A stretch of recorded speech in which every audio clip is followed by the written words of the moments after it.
would you evaluate just the response after Wednesday? Did you see what you wanted to see out there from you guys? Well, I think our guys. One, when I came in the locker room after the game, I told them I was really proud of them. I think it's very difficult, very hard to win a game. I think it's very difficult and hard to win a conference game. And so, and I even told them before the game that playing here, playing at this level is difficult and hard. And so you have to find the joy and enjoyment of how hard it is to individually and as a team to be successful at this level. And you just do. And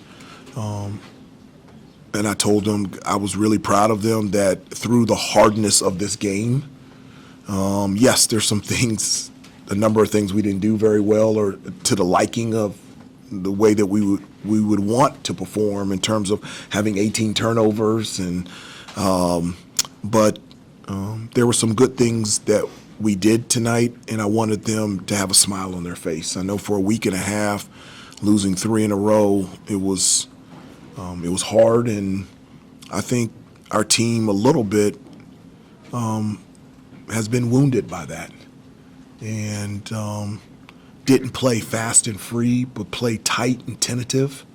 And my hope is this week, before our next game, it comes at the perfect time for us to heal so that we can play fast and free and play the best that we can play. Some of the guys said that they've been playing stressed. Is that kind of what you're alluding to? Yeah. And do you think winning a game like this, even when it wasn't the prettiest game, can kind of work them through that? It gives them a springboard from which to spring from? Yes, I do. I think you feel a lot better after a win than you do after a loss, and I think that's somebody else's alarm. That's not mine. And we needed something good to happen to us. And nothing against Georgia Tech. I mean, obviously we didn't play our best game, but to be able to get a win, I thought goes a long way for this group and us trying to find ourselves. Seth and RJ said you pulled out the 33 the other day. RJ said he hadn't done that. You hadn't run that since Roy was head coach. Yeah. Why did you do that, and did you get what you wanted to out of maybe going to playing that card, if you will? Well, in order as a head coach, I'll play whatever card I need to play in order to get them, because I told them the only thing on my plan or my agenda is for them to max out everything that they can do on the court, off the court, and in the classroom. I want them to be great. And so I'm not going to settle for anything less than the best that they can be out there on the floor. And so if it has to be 33s, then it does. If it has to be sitting on the bench, then it does. But they have a coach that loves and cares about them so much that I'm not going to settle for nothing but the best out of each one of these kids. Hubert, you guys, through the first 4 or 5 games of the season, were leading the nation in fewest turnovers. Yeah, we've gone the opposite direction. My point exactly. Like, why? We're thinking the same. But why? What do you make of how loose y'all have gotten with the ball sometimes? It just seems like you're just too loose with it at times. Well, I would characterize that, especially tonight. One of the things that I always tell them is that we don't need home runs, we just need singles.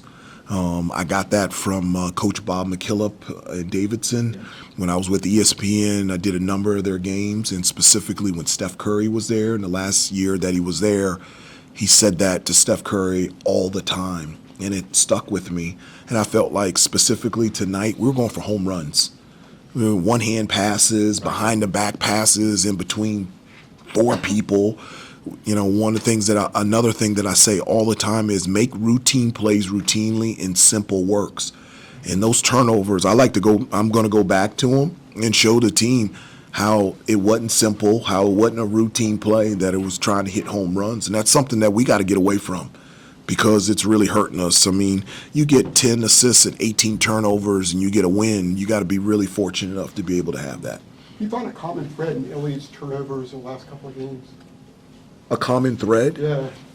Not specifically with Elliott. I don't think, looking at one player, I'm looking at 18 turnovers as a team. and we just got to do a better job of taking care of the basketball. We were doing that at an elite level at the beginning of the year, and since Maui, we've averaged more turnovers and assists, and we really hadn't played a team that's pressed or trapped or double teamed, and so we got to do a better job there. Hubert, we've asked you about, Seth before as far as his game, but it seemed that in Maui, and then RJ was saying, throughout the season, he's been a more vocal player. Yeah, he has. And everything. How have you seen him step up from a vocal standpoint? He has. He's been very vocal, and I have told this year's team it's a lot quieter than years past, and I said I've never seen a good team quiet, especially defensively.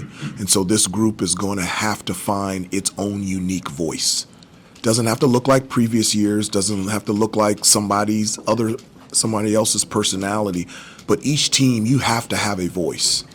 And Seth has tried to bring that consistently every day, and I think he's doing a terrific job of it. Hubert, what did Ben show you in those couple days of practice that allowed you to give him the start today, and how would you assess his performance? Yeah, in terms of the start lineup, I mean, we haven't gotten a good starts in the first half. It's nothing more than that, just trying different combinations to see what sticks, what works, what's better. And so I don't know who's going to start against LaSalle. But we've got to find a way where we've got the right rotations in, the right groups on the floor that can play at a high level. And so it's nothing more than that, just trying things. I started washing the second half, and, I'm just trying to find a rotation of players that work really well together out there on the floor. Hubert, you guys haven't had the opportunity for a lot of preparation with all these games. Now Yeah. you get a week to kind of go through some of those things. Do you feel like it's kind of a good chance for a reset? and Perfect evaluation? chance. I mean, what do you? I agree with you fully, 100%. I think it's the perfect chance for us. When I say a chance for us to heal, that's what I'm talking about, a chance for us to take a deep breath and practice. It's again, it is a blessing to be able to play in the Maui Invitational, but it wasn't just that. We were at Hawaii, so that's 4 games in 6 days with a time change of 5 hours, and then coming back home, and you got Alabama on Wednesday night, and now you got Georgia Tech at 2 p.m. So you're right, it's a lot of preparation as opposed to practicing. And so having a week off will give us a chance to practice before we prepare for LaSalle, and I think it's exactly what this team needs. Couple more. What's number one on the list this week that you want to achieve? There's a lot on the line, I thought we did a really good job defensively. I thought we did a good job of protecting the paint, especially because Georgia Tech runs a ton of ball screens and their bigs are rolling. They were bigger than us, and we out-rebounded them, so that was really good. Obviously, the turnovers, we got to get back our flow offensively. We were really good in terms of our pace, and I feel like our pace has slowed down at times. And so we got to get that from an offensive standpoint, our flow and our pace back. And then we just got to find a way to be able to get to the free throw line. At the beginning of the year, you guys talk about being able to score. Our ability to be able to get to the free throw line was really good, and lately we've struggled with that. And a lot of shooting drills. We're not shooting the ball well from outside. Just how can we generate really good open looks for our guys and give them the confidence to be able to step up and knock down those shots? Because again, having 18 turnovers and shooting 5 of 24, what was the last night? 5 for 28, that's just not sustainable. And so we've got to get better in those areas. Last one, Adam. Hubert, along those lines, you're talking about drawing the fouls. It says on the sheet here, Seth Trimble's 6 drawn fouls. Is that maybe one of the most important numbers that lets you know the way he's playing is how many fouls he's drawing? Yeah, it is, but again, it's not sustainable to put that all on Seth or RJ or Elliott. Like in years past, we were able to attack the basket through post and penetration. And we've got to find a way to be able to do that. It just can't be on penetration. Because another area that we're not anywhere close to the level that I want to be at and we need to be at is offensive rebounding. When you score, you always try to find more ways to score. If you just go, I score, he scores, I score, he scores, how do you break it up? Well, there's other ways to score. You got to turn people over. You got to get to the offensive glass. You got to get to the free throw line. We got to get to the free throw line more. We got to get to the offensive glass, and we got to find a way. We had 14 turnovers, but we got to find a way to create more turnovers to give us more chances on the offensive end. Thanks, everybody. Thank you. Seth, also let us know.